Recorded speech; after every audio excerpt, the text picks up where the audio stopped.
Gracias por estar con nosotros en Crédito y Consumo. En la noche de hoy estaremos con el economista José Rodríguez Tornaco hablando de las lamentables declaraciones del ministro del Interior en relación a la bolsa de valores de nuestro país y también abordaremos temas relativos a la situación económica actual de nuestro país. Luego de la presentación comenzamos con el programa. Créditos y Consumo. Auspician VIXA. Crediágil. Credisolución a tu alcance. Carsa. Ibiza. Serfín, creciendo juntos. Universo de Créditos y Consumo. SDM Créditos. Electrobam. Apoya Dr. Valé.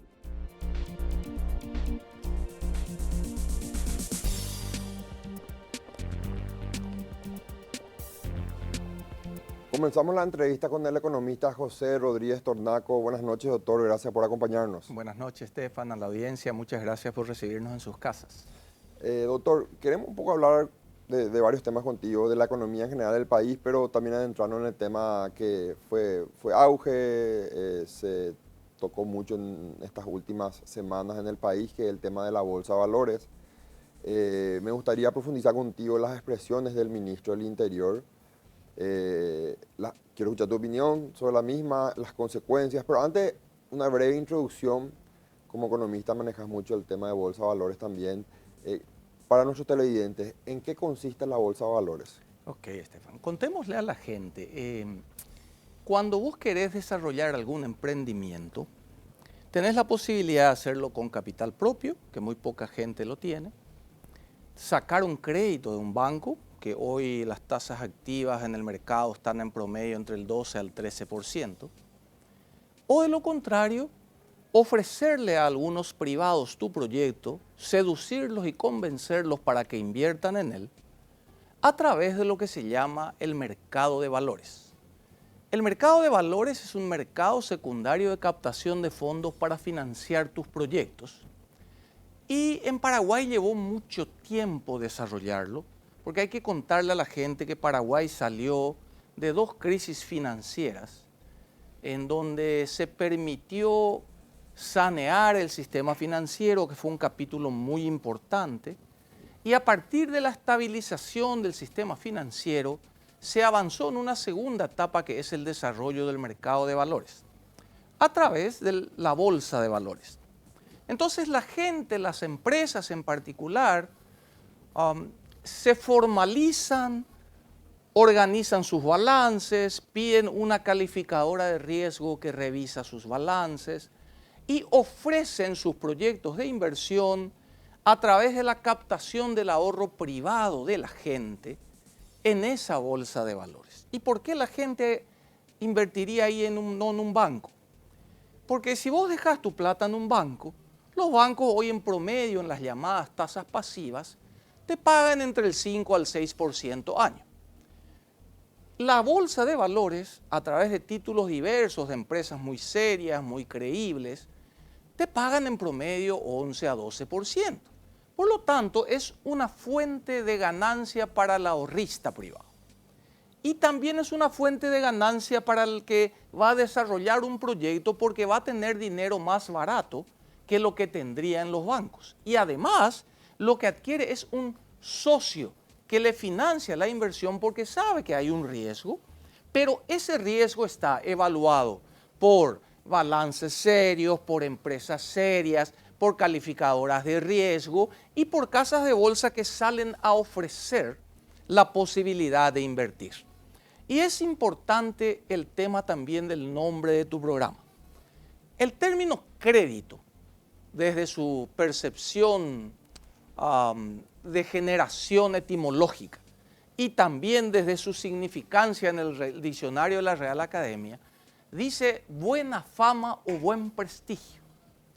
Entonces el crédito tiene que ver con eso, con la credibilidad de un sistema financiero o en este caso que hablamos de la bolsa de valores. Entonces costó mucho desarrollar la bolsa de valores, contémosle a la audiencia, que en el 2021 se negociaron alrededor de 3.500 millones de dólares en operaciones dentro de la bolsa de valores. Captación de dinero de empresas de ahorristas paraguayos o extranjeros que han decidido apostar en la bolsa. Para que dimensionemos, todo el mercado financiero en Paraguay, los bancos, financieras, casas de crédito, manejan más o menos 15.000 millones de dólares en créditos para la gente. Y el mercado de valores comenzó a convertirse en una opción, con 3.500 millones de dólares y creciendo. Entonces, cuando decimos que el crédito, ya sea del sistema financiero o de la bolsa de valores, es buena fama y buen prestigio, ¿cómo cuernos le explicamos a la gente que las autoridades de la bolsa de valores, si bien son elegidas por los privados, tienen un réfere? Su réfere es la Comisión Nacional de Valores. Sí. Ese réfere, el titular de ese réfere y sus integrantes, es designado por el Poder Ejecutivo. El Poder Ejecutivo firma el decreto de quiénes van a ser los réferes que van a regular la bolsa de valores. Pero ocurre que ese mismo Poder Ejecutivo que tiene el réfere, a través de uno de sus representantes más importantes en términos políticos, porque muy poca gente sabe, Estefan, que el ministro del Interior es el decreto número 1 que firma el presidente de la República es el del ministro del Interior. ¿Por qué? Porque él es el que firma el decreto de la designación de todos los otros ministros. Entonces, este ministro, el número 1, político, nos hizo desayunar con el mensaje desde el Ejecutivo que había sido ese lugar donde se maneja 3.500 millones de dólares, en su visión, que es el encargado de la seguridad, era una bolsa de delincuentes. Tremendamente grave la acusación. Y aquí es importante desagregar bien esto, porque aquí se polarizaron todo. Acá se presentó como una política pro y anti, política partidaria. Y Paraguay tiene un modelo que siempre se mantuvo al margen de las rencillas políticas. Y yo siempre doy como ejemplo, Estefan, en el sistema financiero, hace menos de 6 meses, 2 bancos muy importantes fueron sancionados con casi 10 millones de dólares, 11 en realidad, de multas por inconsistencias en el tema de lavado de dinero. 2 bancos. ¿Qué hizo la superintendencia de bancos? Entró, que es el réfere, sí, auditó, evaluó, encontró fallas, multó y sancionó a 2 jugadores. Pero nadie, Estefan, salió a decir el sistema financiero es un sistema de delincuentes. Lo que hipotéticamente, si fuera cierto lo que dice el ministro del Interior, la Comisión de Valores debería haber hecho lo mismo. Entrar, auditar, sancionar y suspender a los agentes que eventualmente tuvieran algún tipo de dificultad en la bolsa de valores. Pero lejos tratar de quemar el proceso de captación de fondos del mercado de valores. Entonces, es un tema muy complicado porque lo que ello conlleva es la siguiente señal. Desatado el calendario político, hay gente que está dispuesta a incendiar todas las instituciones, incluido el sistema económico, con tal de mantenerse o ganar una elección o entrar al poder o no salir de él. Entonces, por eso es importante alertar de que no vale todo en política, que se ganen elecciones sin incendiar la estabilidad macroeconómica ni el modelo paraguayo. Modelo paraguayo que, por cierto, tiene sus deficiencias. Tiene un problema de inequidad y de inclusión. No podemos tener 1.900.000 pobres hoy, discutiremos más adelante. Claro. Pero es un modelo que por lejos en la región es el que más interés suscita. Y nosotros tenemos que captar ¿qué? Porque aquí, en la bolsa de valores, dice la gente de repente, pasa lo siguiente, Esteban. Las inversiones en un país, que son las que determinan el crecimiento económico, se financian con ahorro. ¿Qué tipo de ahorro? El ahorro privado, nuestro, pero hay que entender algo. Si en Paraguay vos tenés 1.900.000 paraguayos que viven en la pobreza, y de esos 1.900.000, 750.000 sobreviven con menos de $1 por día. ¿Cómo cuernos le digo yo a esa gente que tiene que ahorrar, Esteban? Claro, está subsistiendo para comer día a día. Brillante. Entonces, ¿qué nos queda? El ahorro público, el ahorro del Estado. Pero ocurre que hace 3 años que venimos con déficit fiscal. El último año cerramos con un déficit que empezó en el 6% en el 2020, en el 2021 fue al 4,5% del Producto Interno Bruto. Entonces, el Estado paraguayo no tiene capacidad de ahorrar. Entonces, ahorro privado de la gente, del consumidor paraguayo, y el ahorro público están limitados. Nos queda entonces el ahorro extranjero, traer ahorro de los países que tienen capacidad de ahorro para que inviertan en Paraguay, en un proceso de seducción, de atracción de inversiones y de aftercare, de cuidado de las inversiones. Y ahora te pregunto, Estefan, ¿cómo hago yo, cómo haces vos desde tu consultora o las casas de bolsa para llamarle a los inversionistas en el extranjero y decirles, tengo las acciones o los bonos de tal empresa que se cotizan en la bolsa de valores, pero ocurre que esa bolsa de valores, miembros del gobierno dicen que es bolsa de delincuentes? Tengo un par de clientes extranjeros a quienes les asesoramos y que estábamos en un proceso de modificación de estatutos de la sociedad anónima que ya la tienen constituida para transformarla a SAECA. Y recibí la instrucción de darle un freno porque querían un poco más de información de esta situación. O sea, es lo primero que a mí la primera consecuencia que lo sentí en la profesión, ¿verdad? Y yo creo que este tema, en Paraguay tenemos un flagelo, varios flagelos, pero uno de ellos es la falta de institucionalidad. Y yo veo como la actitud del ministro del Interior una falta de respeto a la institucionalidad, a la poca que tenemos, porque vos bien lo mencionaste, doctor. Sistema financiero, está la Superintendencia de Banco como el órgano principal de control. El mercado de valores le tiene a la Comisión Nacional de Valores. Entonces, directamente se ninguneó a esos órganos de control y se expuso un concepto, porque no fue nada dudoso, o sea, fue algo tajante. Y ese ninguneo a la institución de control creo que profundiza el problema en nuestro país, que es la falta de institucionalidad. Yo quiero ahondar en este tema, doctor, quiero ir a un corte contigo y te quiero dejar una pregunta antes.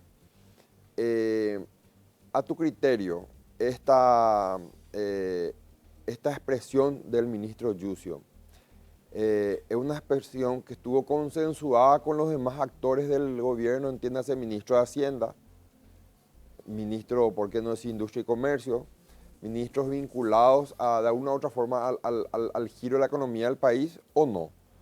Volvemos en breve con el doctor Rodríguez Tornaco.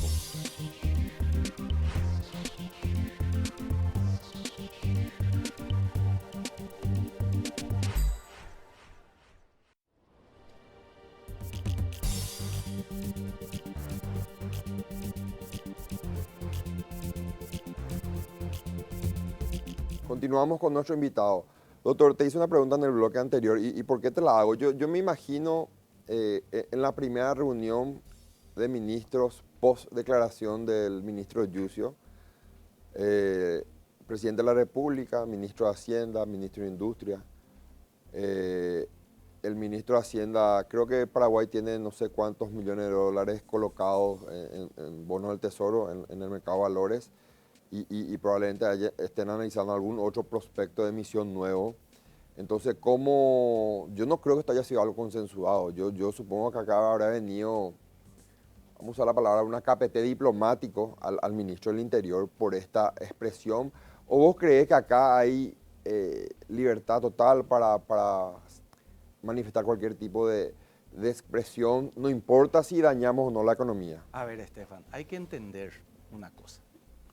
Cuando yo menciono en el bloque anterior, no casualmente, el hecho que se desató el calendario político, es porque aquí las prioridades hoy son otras. La prioridad del equipo de gobierno es mantener el poder. Y ya Luis XIII decía, después de mí el diluvio. a cualquier costo tenemos que seguir. Si no estoy yo, no hay nada.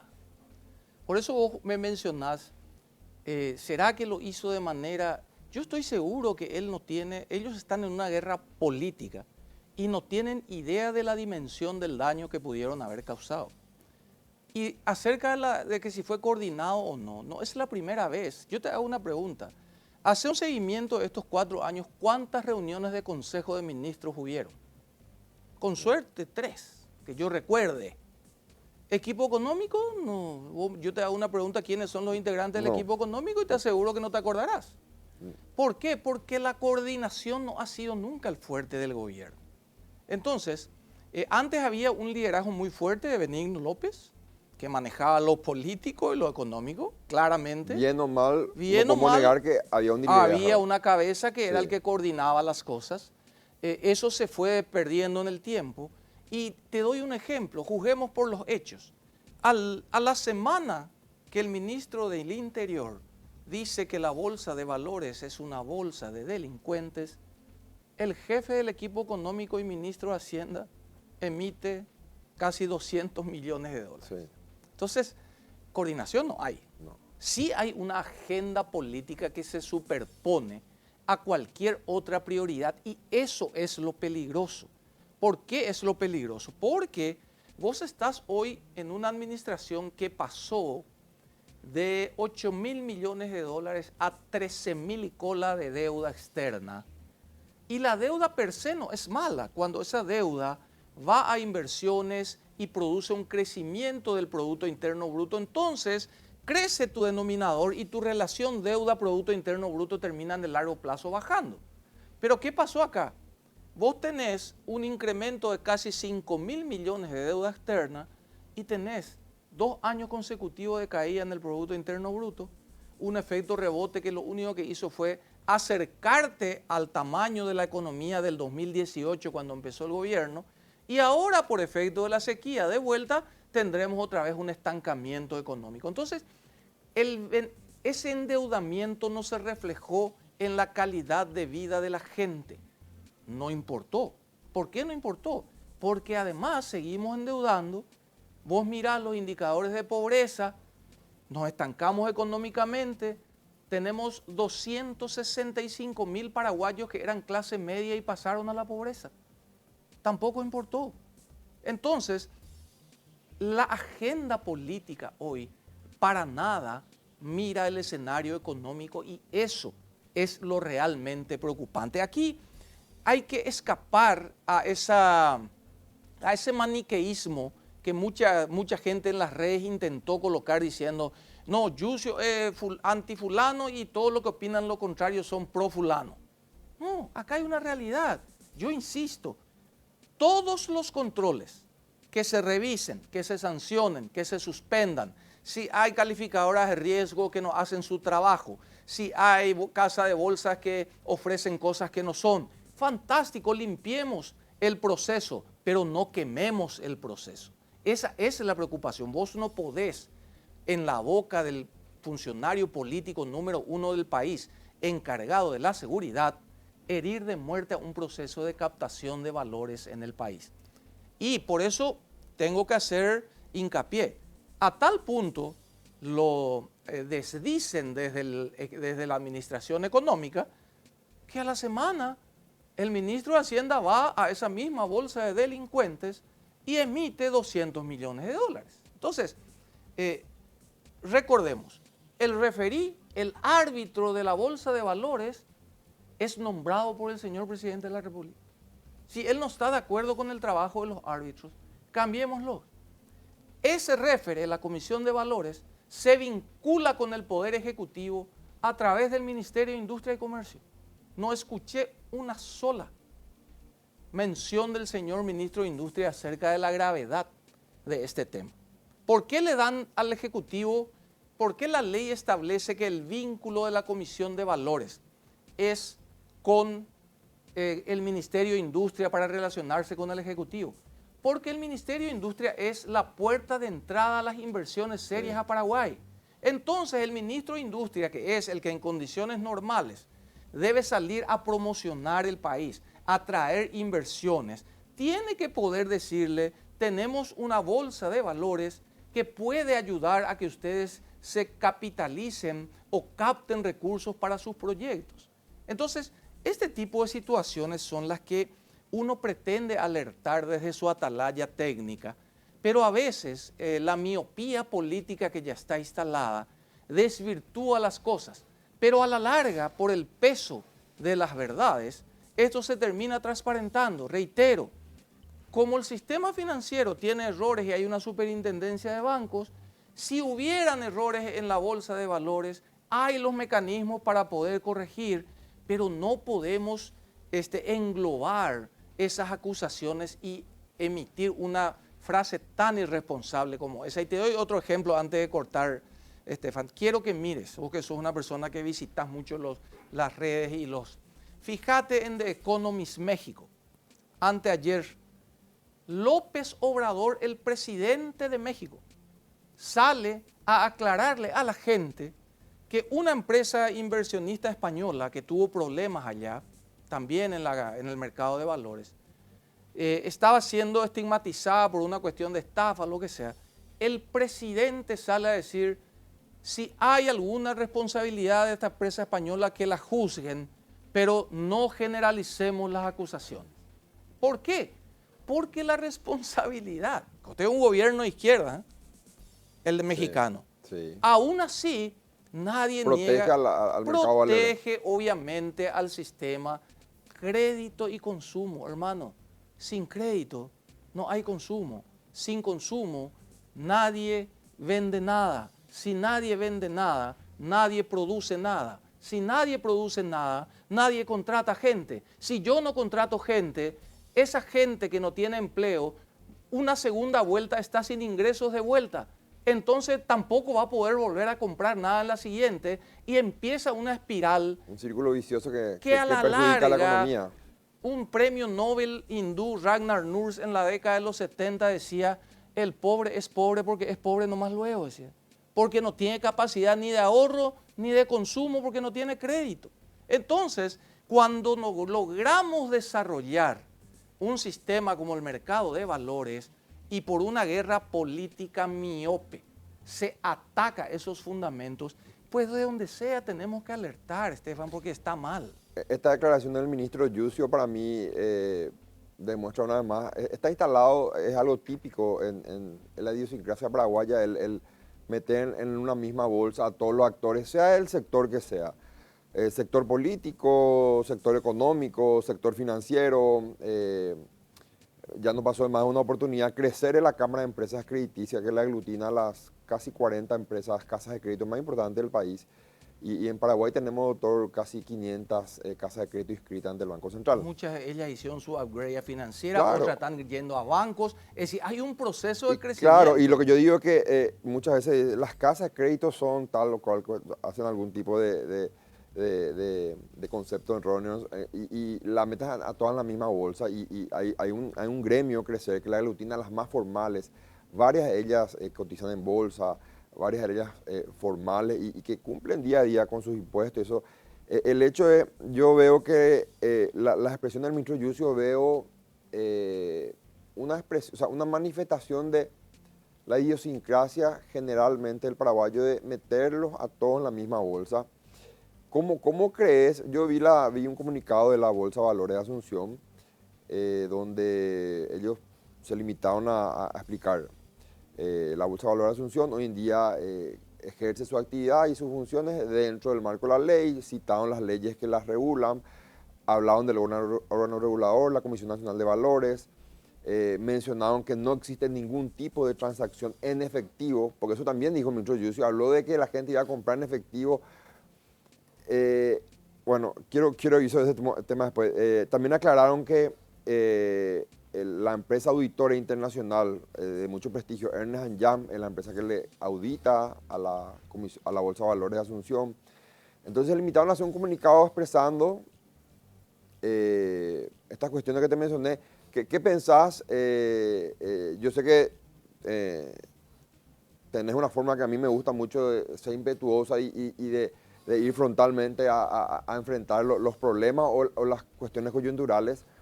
en relación al tema de comunicado de la Bolsa de Valores de Asunción. Y después, este tema, doctor, este tema del ministro, ahí demostró mira, no lo voy a decir esta expresión no la digo en base a todo lo que Yucio, el expertise que él tiene en materia de seguridad, pero en materia de bolsa de valores y económica, que a lo mejor uno dirá, no tiene por qué manejarlo eso, pero demostró una ignorancia supina en el tema, a manifestar el tema de la compra de efectivo de colocaciones en la bolsa de valores, ¿verdad? Sabiendo que todas se hacen a través del sistema financiero. Ahí creo que se dejó llevar por el impulso, que es consecuencia de la cuestión, la lucha política que tenemos hoy en día, ¿verdad? Por eso te decía que la idea de seguir o mantener la lucha por el poder a cualquier costo, yo no sé si vale la pena, porque hay un famoso ejemplo de la victoria del general Pirro, y cuando se hablan de victorias pírricas, a mí no me sirve tener una victoria cuando toda mi tropa muere y todo el campo se incendió. Me quedo sin poder gobernar nada. Entonces, yo sí creo que en este caso en particular, vos me decías la postura de la bolsa de valores. Sí. Ocurre que es un tema sensible por el hecho que el secreto bancario pues se generó o se creó en la historia del mundo financiero no para encubrir a delincuentes. El secreto bancario se creó con la filosofía de precautelar corridas bancarias, chismes que podían afectar la estabilidad de un sistema que era muy sensible. Por eso vos, cuando estudiás, ¿cuántas veces al año habla, por ejemplo, el presidente de la Reserva Federal en los Estados Unidos? Con suerte habla 2 veces. Ellos no son partidarios de salir y expresarse. Entonces, probablemente evaluando esta necesidad de poner prudencia y paño frío, el comunicado de la Bolsa de Valores haya buscado desacreditar las afirmaciones técnicamente del ministro Yucio. Pero desde mi óptica fue muy tibia su participación. ¿Por qué? Porque ellos están como para demostrar claramente que el sistema de la captación del mercado de capitales es sólido y que eso tiene una franja línea de crecimiento. Ahora, yo los entiendo. ¿Por qué? Porque esto es un juego político. Ellos tratan de escapar a esta pirotecnia política y me da la sensación que hasta el poder político entendió, porque nunca más lo escuchamos al ministro después. No. Bueno, entonces, evidentemente, él hizo lo que en su momento le mandaron o idearon o dibujaron porque tenían que captar la atención de mantener el poder.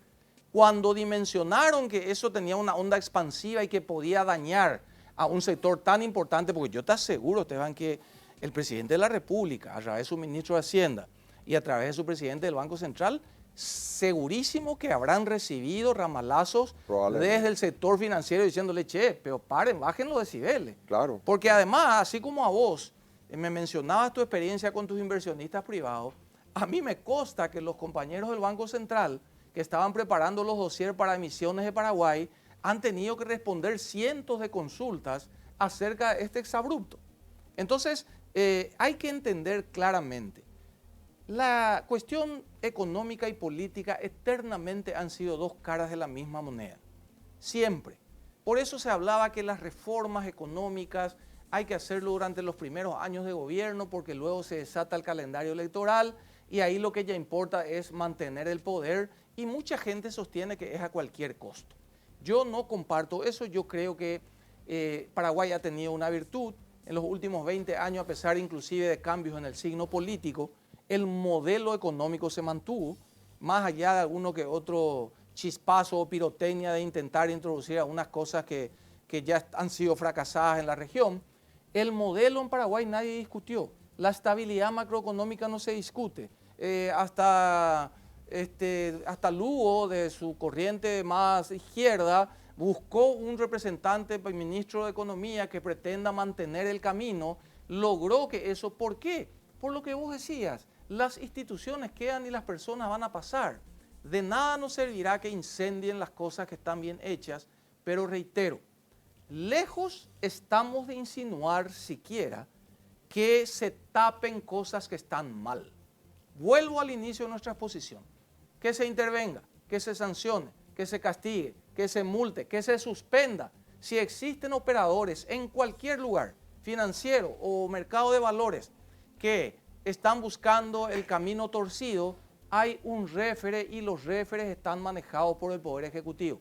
Así que mal podríamos suponer que el Ejecutivo sea cómplice de esto mismo que denuncia cuando los réferes los designa él y además, acto seguido, el mismo gobierno sigue recurriendo a lo que otra gente llama bolsa de delincuentes. Coincido plenamente contigo, doctor. Quiero ir a un corte y quiero seguir contigo a tocar otros temas más. Volvemos en breve con nuestro invitado.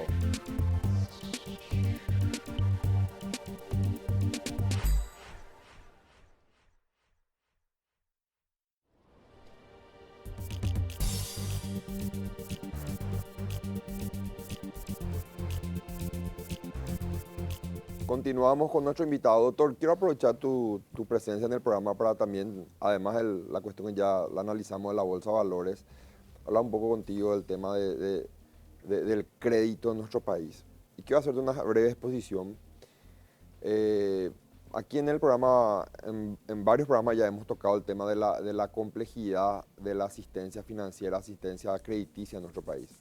Estuvo con nosotros hace creo que 2 programas Sebastián Hacha, que es presidente de una fundación, y él nos hablaba de que ellos tienen un estudio bien pormenorizado donde ellos consideran que en los próximos 10 años, como nunca, el crédito va a ser vital para la economía de nuestro país. Ante esta situación tenemos prácticamente el 80 o 90% de las empresas en nuestro país son MIPYMES. De ese 90% de información que nos dieron en su momento los representantes de las asociaciones más importantes de MIPYMES, tenemos un aproximado 70% de empresas informales. La formalidad en Paraguay, cuesta caro ser formal en Paraguay. La burocracia es tremenda. Sí, hubieron acciones, hubieron normativas nuevas, leyes nuevas que buscaban facilitar, pero hay un ejemplo de una empresa simple o re simple que hoy en día tiene mensualmente podría llevar una facturación de 200.000 de utilidad en el mes y pues tiene que pagar un talonario de factura de 300.000 guaraníes, ¿verdad? Entonces,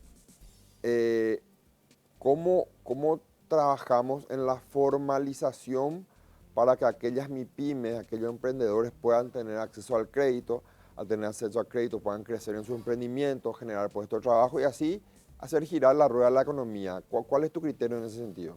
Bueno, hay avances. A ver, si vos evaluás el Fondo de Garantías para Créditos, los FOGAPI, Sí. que se crearon básicamente, que se vienen discutiendo desde el 92, que ahora son una realidad, otorgaron alrededor de 650 millones de dólares en créditos durante toda la pandemia.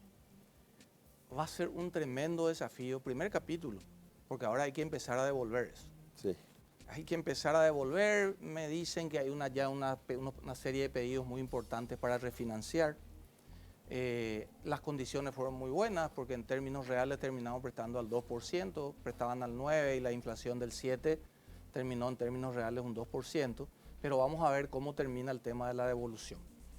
Avances, te decía, por ejemplo, que la burocracia comienza a entender que hay que facilitar la gestión para la gente. Hay programas impulsados antes no había viceministerio de MIPYMES, tampoco una garantía de crear instituciones para cada área, porque Paraguay pues tiene esa particularidad. Antes era primero el Ministerio Social, después tenía que ser uno de la mujer, después uno del niño, después uno del discapacitado. Después, ¿y qué pasa? Hoy tenemos hasta Ministerio de Tratamiento de los Animales que tienen 9 directores y no tienen presupuesto para plan de acción. Sí, pero cobran salario. Pero cobran salario. Entonces, queman los procesos, no es crear nomás instituciones. Pero me refería al viceministerio de MIPYMES que permitió hacer de vínculo para la formalización, se crearon empresas de sociedades más simples de crear, que aún falta, porque le falta el capítulo de abrir las cuentas bancarias. Esa es la parte más Esa es complicada. la parte que todavía suena muy bien, pero le falta. Vamos creciendo, pero sin lugar a dudas el desafío del costo de la formalización ya está internalizado en la burocracia pública. ¿Qué quiero decir con esto? Hay estudios en el viceministerio de MIPYMES que muestran que a una empresa pequeña como la que mencionás le salen más o menos 15 millones de guaraníes formalizarse. Entonces, no había un proceso de empatía pública en facilitar esas cosas. Hoy ya tenemos la foto de lo que sale eso. Ahora vienen las acciones que hay que embarcar, pero las acciones tienen que ser de la mano del sector privado. Porque yo siempre cuento una anécdota, Estefan. Dicen que Winston Churchill era un fantástico político, pero era un pésimo militar. Cuando él iban a hacer los grandes desembarcos, llamaba a los generales que le dibujaban en la mesa fantásticas estrategias. Luego hacía salir a los generales de gabinete y por la otra puerta metía a los sargentos y a los cabos que iban ahí a pelear esa batalla. Le mostraba esa estrategia y los tipos le decían, llamando un batado, ¿ves? Claro. ¿Por qué? Porque muchas veces sentado en el aire acondicionado, cobrando tu sueldo como pasó con muchos burócratas, durante toda la pandemia, cuando la mayoría de la gente estaba sin poder producir, sin poder vender, sin poder pagar sus créditos, y toda la burocracia estatal seguía funcionando, no es la mejor manera de diseñar la estrategia con esta gente que está de este lado del mostrador, porque no tiene la sensibilidad ni la visión de lo que están viviendo el día a día.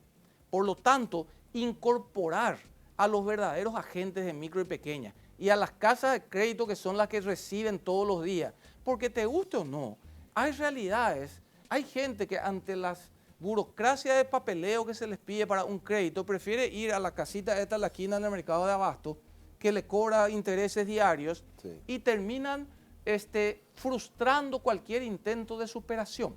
Por lo tanto, yo instalo acá contigo, que sos una persona del sector, este camino iniciado que involucra recursos públicos para formalizar a la gente, hay que apuntalar. Es decir, no puedo yo convencerle a un microempresario que vaya a formalizarse antes de moverse, le pido 15 millones de guaraníes para formalizarse.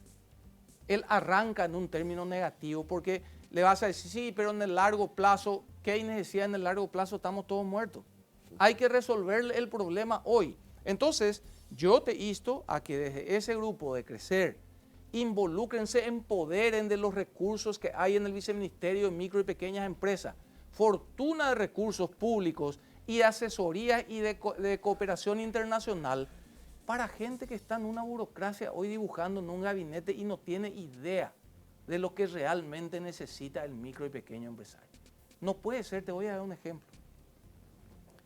No puede ser que nuestras tejedoras de San Miguel no le puedan vender un poibú a las cárceles. Las cárceles compran frazadas chinas a 100.000 guaraníes que duran una semana. Sí. Cuando esa misma frazada podía haber hecho por nuestras artesanas de toda la zona de San Miguel con los poibú de primera, que le iba a salir 40.000 guaraníes al Estado, iba a incorporar a la gente y vos le podías ayudar con INTN, le podía... Un proceso tan sencillo que hasta se creó el factoring para que yo cuando te pague como proveedor del Estado vos puedas ir a una casa de crédito y me descuentes. Sí. No funciona. ¿Por qué? Porque nadie te da la garantía ni la previsibilidad de poder cumplir con las leyes. Si vos pretendés llevar la gente de la calle a las leyes, vas muerto. Las leyes tienen que ir a las calles, tienen que ajustarse a la realidad del mercado. Y eso no se logra en el gabinete, se logra desde donde vos estás, con tu empresa, con crecer, que viene el tipo a pedirte un crédito y vos sabés bien cómo llevarle de la mano. Ahora yo te pregunto, ¿alguna vez te llamaron a vos o a crecer para opinar en la política crediticia del Viceministerio de MIPYME? Nunca. Entonces... La misma pregunta le hice en su momento a Gloria Ayala Persson, ¿verdad? ¿Alguna vez te llamaron del gobierno para hablar de educación financiera? Y me dice, nunca. Y convengamos que es una de las referentes en ese tema, ¿verdad? Entonces, si vos... por eso es que muchas veces uno cuando tiene una postura alternativa a la visión del gobierno, porque el gobierno, Estefan, te cuento por experiencia de haber vivido, de mirar autoridades que entran con muy buenas intenciones, tiene un problema que es la llamada soledad del poder. Cuando vos sos presidente, tu entorno te toca, qué monstruo que vos sos todo lo que vos haces está bien.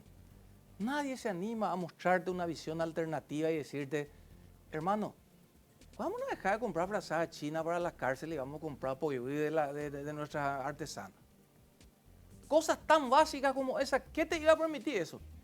Que vaya INTN, que le dé una asistencia para que el pollo sea todo estandarizado y aprobado, que las máquinas que necesitan para su hilandería y para todo sean proveídas por un programa de MIPYMES que tiene rubro y que de repente no sabe ni en qué gastar.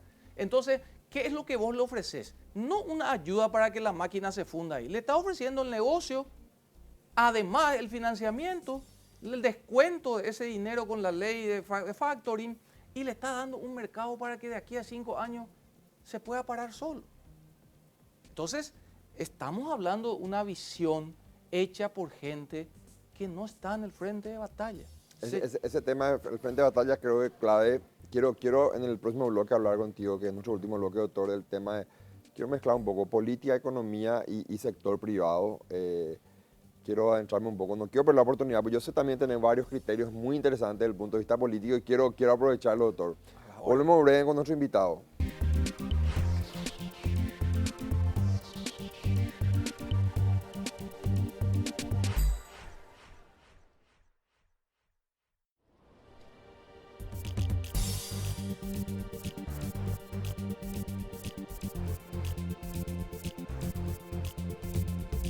Continuamos con nuestro invitado. Doctor, nunca más de acuerdo contigo en el punto que mencionaste de que es importante que los actores del sector privado tengan participación en la ejecución de políticas públicas y en hacerle notar a aquel burócrata del sector público de que la realidad es otra. Porque podemos crear normativas, podemos crear leyes, luego hay que ejecutarlas, llevarlas al sector privado. Y esa persona que sabe cómo emprender, que se cayó 1, 2, 3 veces, que conoce la realidad de la gente, debe de fusionar sus conocimientos con el sector público. Ahora, ¿cómo ante este tipo de declaraciones de lo que pasó con el ministro Yucio, que para mí atenta no solo a la economía, sino también atenta contra ese sector privado, que aquel actor del sector privado que de repente está pensando en involucrarse en política, o no solamente, no hablo postularse a un cargo electivo solamente, sino colaborar e involucrarse en alguna actividad política que implique la conquista del poder. ¿Cómo logras involucrarle al sector privado teniendo este tipo de comportamiento desde el sector público? Esa es una primera pregunta que te hago. Y la segunda, ¿cuál es tu perspectiva en relación a este año político y el que se viene con la situación económica actual que vive el país? A ver, es muy interesante entender. Te doy un ejemplo de la foto hoy mismo. En estos días, hará 2, 3 días, el Banco Central publica sus cifras y dice: los alimentos se incrementaron en 14% y el combustible subió en 34%. Publica su índice consumidor. 2 días después publica cifras oficiales, Banco Central, su índice de situación económica, que nos dice cómo percibe la gente su situación hoy en relación al año pasado. Y ocurre que no llega ni siquiera a un punto neutro. Todas las 400 familias encuestadas le dicen pesimismo. O sea, suba de precios, suba de combustibles, pirebaí económico reflejado en esos índices. Y la clase política está discutiendo hoy si la fiscal general se queda o se va. O hay una especie de burbuja en la que ellos viven, o realmente nos remitimos de vuelta a lo que te dije al comienzo. La lucha del poder y la mantención del poder es lo único que importa. Y el resto no tiene puntos en su agenda. Y eso es lo que le está golpeando a la gente. Porque terminado marzo, Estefan, la Dirección de Estadística y Censo nos va a contar los nuevos números de la pobreza. Y acordate que se acabó Ñangarecó, se acabó PTO. Y no solo eso. Contémosle a la gente que la pobreza se mide en Paraguay por el acceso a una cesta básica. Esa cesta básica, 90% está formada por alimentos. Y si te estoy contando que el año pasado la inflación fue 7, y de los alimentos de este año ya es 14, esa cesta se habrá encarecido de tal manera que cada vez menos gente va a poder acceder. Hablando mal y pronto, la pobreza va a subir en marzo. ¿Y qué indicadores, cómo hago yo para explicarle a la gente, sí, pero hicimos 3.000 kilómetros de ruta? Claro, no es el foco principal de la necesidad de nuestro pueblo. Entonces, ¿por qué? Porque la economía, introducción a la economía, capítulo 1, te enseña que la economía es el manejo de recursos escasos y de empleos alternativos. Nosotros teníamos recursos escasos, 1.600, 2.000 millones de dólares para enfrentar la pandemia. No alcanzaba. Empleo alternativo. Vos tenés que elegir entre invertir en salud o hacer ruta. ¿Y qué hiciste vos? Entonces, algo no está bien, algo nos cierra en la prioridad de la agenda política. Y vos me preguntás, ¿y cuál va a ser el mix de la agenda política con estas elecciones? Y yo te voy a tener que decir lo siguiente. Yo estoy seguro que con tal de mantener el poder, vamos a quemar las turbinas de Itaipú y de Yacyretá. ¿Quiénes están hoy enfrente de Yacyretá?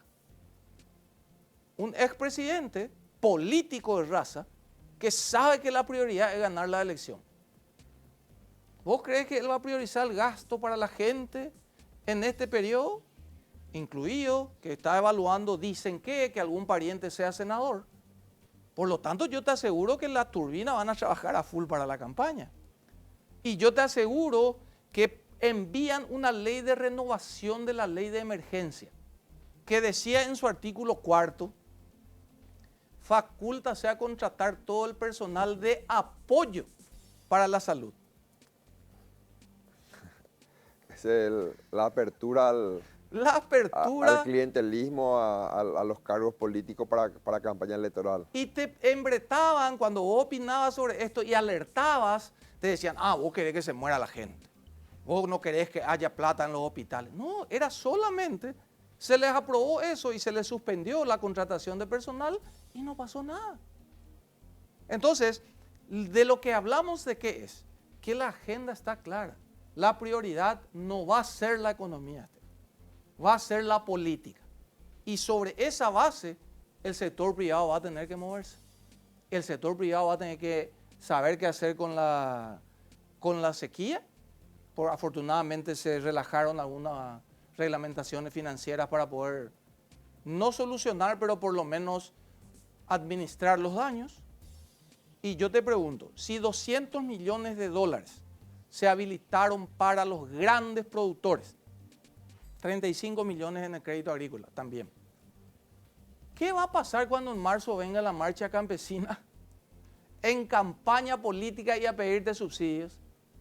Si normalmente llevan 40 millones de dólares, ¿cuánto crees que van a pedir ahora que está declarada la pandemia productiva por producto de la sequía? Los incendios y todo eso. Entonces, claro. Vos leíste. Hoy tendrían inclusive más argumentos que en otras ocasiones. Entonces, hermano, yo creo que hay que empezar a hablar de estos temas porque la clase política hoy su discusión es se va o no la fiscala general. Sí. Y si para irse la fiscala general hay que, dice una senadora, conspicua senadora, construyan mayorías.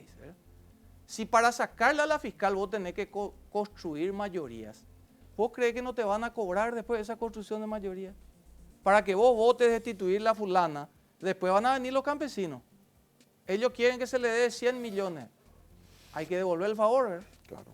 Entonces, hermano, hay que administrar realidades. Y el sector privado, coincido contigo en todos los ejes en los que debe de enfocarse, pero yo creo que llegó un momento también en que el sector privado debe de analizar la posibilidad de construir un verdadero proyecto político y por qué no así entrar a jugar al partido. No sé qué opinión tenés en ese sentido, pero que el sector privado cada 5 años mire el partido de afuera de las gradas y no se inmiscuya con un proyecto político, yo creo que es una falencia que deben de analizarla de solucionar. Estefan, a mí me parece que al sector privado, que se ha puesto la economía al hombro durante todo este tiempo, sobre todo en algunos gremios, le pasa lo mismo que le pasó a Paraguay con Itaipú.